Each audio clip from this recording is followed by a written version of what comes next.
The ongoing invasion of Ukraine is not only impacting international economies, but international markets as well. This war has introduced uncertainty to a market that has already been shaken up by the pandemic.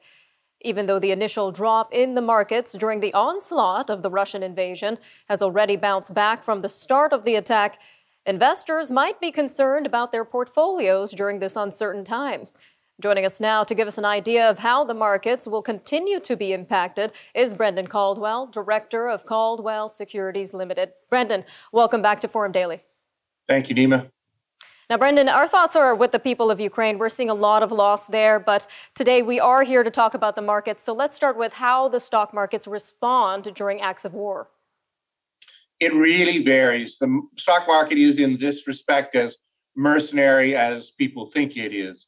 If the act of war, it is perceived as going to have a big impact on business, the decline is deeper and the recovery period is longer.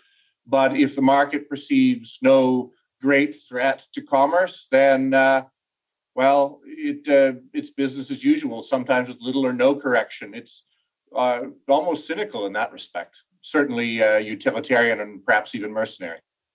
Now, taking a look at previous acts of war, historically, what has the recovery period been?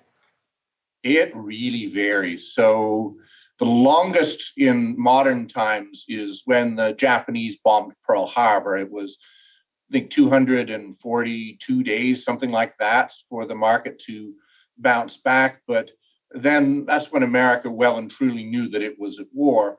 But other things, including, and again, I would say cynically perhaps, but including the Russian invasion of Ukraine, there was little or no reaction and the market bounced back almost instantaneously. I think the benchmark for my lifetime is the September 11th attacks on the World Trade Center, where I think it took 42 days for the market to get back. And by the end of that year, the end of 2001, the market was higher than it was the day before 9/11. So it's really the market's assessment on how much is this really going to affect the world's economics, the America's economics. So it matters more what's going on in business than the short-term political act of aggression, terrorist or war action. It's business first and foremost with the markets. Mm-hmm. Well, taking that into consideration, how worried should investors be with some of their investments? Well, the funny thing is that it's always the exogenous shock, the black swan, the thing you don't expect to happen that gets you on a clear Tuesday. So that the COVID pandemic was not really expected, not like this. We've had pandemics before and nothing really came of it. We had SARS and MERS and different ones, swine flu, and that really didn't affect things. So that this was the first time in 100 years that we'd had a real full-on global pandemic that had an impact on economics. So the initial correction was a surprise, and it rarely, if ever, does the market have a massive correction while it's still hitting new highs, which is what it was doing in 2020. Flash forward to the present,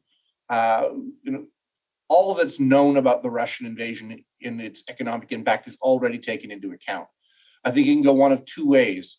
Either this escalates and gets worse, God forbid it gets a lot worse, but that would be a new information, or all of a sudden we wake up and there's a peace agreement, or there's been a coup in Russia, or something's happened to de-escalate the events in Ukraine, and then you can see the market go way up. So really nobody has a firm idea of what is for sure going to happen in this situation. We, as you say, do pray, and our thoughts and prayers are with the people of Ukraine right now.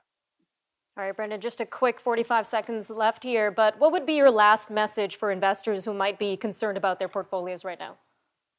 Well, I think you need to really have a good look at what you need in terms of cash. Don't have a run on the bank. Don't sell everything, because for all we know, this could do well from here. But if you think you're going to need cash in the next 3 months, 6 months, 12 months for a particular purpose, you may take this opportunity. The markets are very strong. at least in the last couple of days, to take some money off the table that you know you're going to need. But I wouldn't sell everything and run for the hills. Conversely, if thinking this is a good time to invest a little bit, a conversation you and I have had a couple of times. Start with a little bit now, and if it goes well, you add more. If it doesn't go well, add more anyway. So that's my best thought. Always an informative conversation. Brendan, thank you again for your time today. Thank you.